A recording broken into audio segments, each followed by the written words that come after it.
Alright, so today we're gonna take a look at the KZ-Z1, the latest and greatest TWS of KZ, and this is different compared to your KZ-S2 because this is now readily available in the market for you to buy and not through Indiegogo. I did test this for the past 3 days. I did find the sound to be good, one of the best that you can get in the price range. However, I did encounter some major issues here, which is what we're gonna discuss here in this video. But of course, big thanks to Linsol Audio for sending this over, links down below for their shop. So firstly, in terms of the overall look, I do like the color that they chose. It's kind of a very creative kind of color. It's different compared to your black and white usual TWS. It kind of makes the TWS a little bit more premium looking. It has some magnets, of course, in the case, built of mostly plastics, but a quite good quality plastic. It's still in the cheap side of things. This is not your AirPods kind of plastic, but not so bad, of course, given the price range. In terms of size, it's a bit bigger compared to your Halo GT1 and also the S1D, and actually it's a bit thin, so this might fit well still in your pocket. So some people may prefer this kind of design. That's a micro USB, of course. That is a bummer. I wish it was USB-C. So nowadays, 2020, everything should be USB-C. No micro USB should be inside. The lobes are really nice looking, one of the best again that you can get in the price range. It has a custom IEM kind of look. It has that fins also, which makes this really stable on the ear. You can definitely use this for some running, one of the more stable TWS without ear hooks that I have worn in my ear. And also nice that you have that kind of contour. It just makes the fit on the ear really nice. So actually on the ear, these are really comfortable to wear. Also the comfort, I can see me wearing this for a long listening session. In terms of isolation, this is just average for me, so I would get better tips for this one to improve the isolation overall. Connection wise, I didn't encounter any major issues here. This connected really well and connected fast also. In my first try, I was able to connect this with no issues at all. And also connection stability is really good on this. I didn't encounter any major stutters in this one. And also the range is just okay. I would say average, around 7 to 8 meters in my actual usage. However, in terms of the battery life, this is where I had a major issue on this one. But the case battery is actually not bad, around 400 milliamperes. So it's around 10 to 12 hours in total battery life with the case. However, the major issue here is the lobes. So the lobes battery is just around 2 hours per lobe, and that is really a deal breaker for me. And knowing that battery life in TWS will degrade after some time, so 2 hours, maybe it will be 1.5 hours in the future. This is one of the major issues why I won't openly recommend the Z1, unfortunately. So actually, that's why my review came in late, because I tested it several times. I did the battery rundown on this one in both high performance and low performance mode. So in both high performance and low performance mode, it's around 2 hours to 2.2 hours of total battery life. So 2 hours of battery life, definitely a deal breaker for me. In terms of latency, this is actually not bad, but definitely the latency here is noticeable. So in iOS, it's around 100 to 150 ms, so definitely noticeable when you're watching YouTube movies. In terms of latency, you would want definitely to use this with the high performance mode. So in high performance mode, the latency is really good here, around 50 to 60 ms. It's barely noticeable. In normal mode, it's around 100 to 150 ms, definitely noticeable in the normal mode. So for this one, if you need utmost latency, it's really good here. You can definitely use this for some gaming. In terms of controls, I didn't have any major issues here. So one tap to play and pause, and also double tap to move your tracks, and also triple tap for high performance mode. So this is the mic quality in the KZ-Z1. So it's right smack with the KZ-S2. It's definitely understandable, but not the clearest mic that I have heard. But now this is the KZ1 with the people talking in the background. So this is the sound quality that you are gonna get, also the noise isolation that you're gonna get if you're gonna use this outside. So while this has some technical issues, so given that this is a KZ, fortunately they were able to make the sound good on this one. And this is one of the best that you can get in the price range. So definitely this is a very KZ type of sound. So this is a V-shaped kind of sound, a touch bright on top in the measurements, but on the ear, the bass is definitely prominent in the mix. Boomy and also punchy at that. So looking at the measurements itself, it's a very V-shaped kind of sound with that recession in around 600 to 1K region, and with that peak at the 10K region. So this is your musical and lively sounding TWS. Tonality is pretty good here, quite natural, definitely more than your BA counterparts.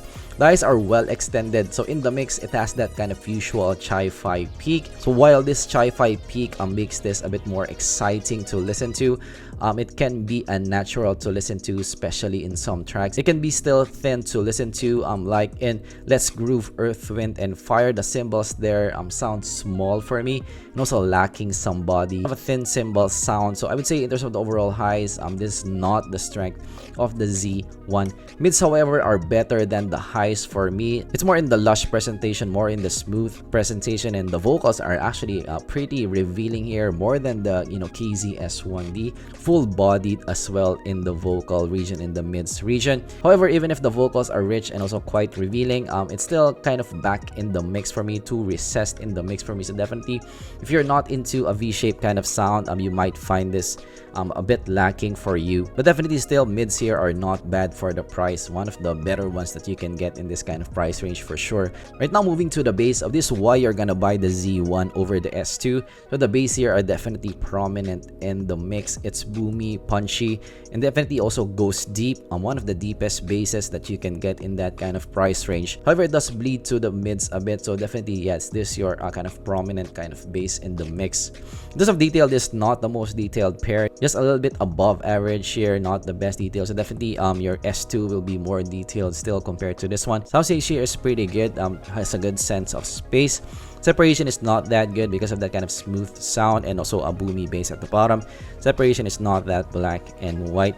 Imaging also is just all right here. Can definitely use this for some gaming also because of that gaming mode, but definitely not super prominent in the mix. Right, so comparing to the brother of the KZ-Z1, the S2. So the S2 is different, a lot different compared to the Z1 in terms of the overall sound. So the S2 is definitely brighter sounding, cleaner sounding, also more revealing, and also has more micro detail. More kind of airy sound, more toned down bass though in the S2, and also slight sibilance in the S2. So if you're not into highs, if you're not into clarity, S2 might not be the pick for you. Compared to the Z1 is more bassy over the S2. It has a more boomy bass, a more smooth presentation, a bit less revealing, a bit more toned down in that regard. Less micro detail also, but better tonality, fuller type of sound. Sibilance also is more controlled in the Z1. So pros and cons here, I wouldn't call each one an upgrade from each other. They're more of, I would say, equal in the grand scheme of things. They both have their pros and cons. Z1 is better for some hip-hop tracks or some electronica or some track that requires some bass. In terms of the S2, I would use it for more acoustic tracks or more vocal tracks. Tracks that require some separation. So S2 is still more kind of your enthusiast kind of tuning because of that clarity on top. So for those two, it will depend on your preference which one is for you. If you like more bass, go with the Z1. If you like more clarity, go with the S2.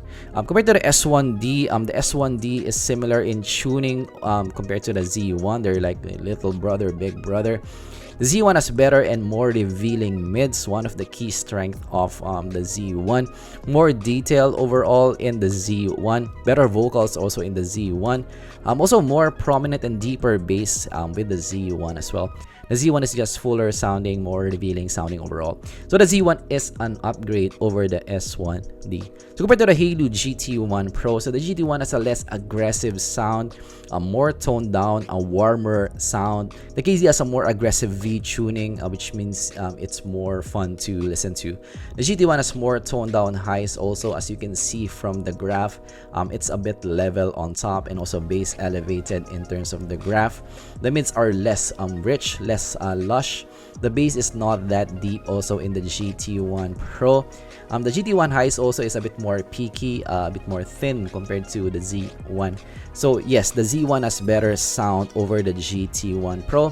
The Z1 is an upgrade in terms of sound over the GT1 Pro. Right, so verdict for the Z1, definitely one of the better sounding in the $30 range. One of my favorite sounding in the $30 range. It has a lot of things going for it. It has a really good design, custom IM kind of design, stable fit on the ear, connection has no major issues, and of course that sound, that very likable kind of sound, that KZ type of sound with a nice tuning. I would say overall for a TWS, one of the best that you can listen to in that $30 range. However, the big issue here, that's why I'm 50-50 to recommend this, is the battery life and the lobes. The battery life is just too short for me, 2 hours, 2.2 hours. That's kind of unforgivable for 2020. So as I mentioned in my previous talks, for TWS, you're buying it for convenience. You want it to last at least for maybe a movie, a 2.5-hour movie. And of course, when you're traveling as well, maybe on a plane, you won't want your TWS to last the whole plane ride. But 2 hours is just too short for me. So that's why for me, I'll wait for the next version of the Z1. That will be a better pick for you guys, unless they fix the battery life on this one. This will be a no-go for me. So unless you're okay with a 2 hours of battery, maybe you can get this one, but otherwise I would wait for the next KZ version. This is my review of the KZ Z1. If you have additional questions, let me know down in the comments below. And of course, I'm gonna do a full comparison of this one compared to all the TWS that I have here in this channel. It's around 12 TWS, so it will be a massive ultimate comparison with all those. I measured each one of them. It just takes a lot of time. So if you're into that, of course, subscribe here in this channel for that. And of course, I did also an unboxing of this one in my new unboxing channel.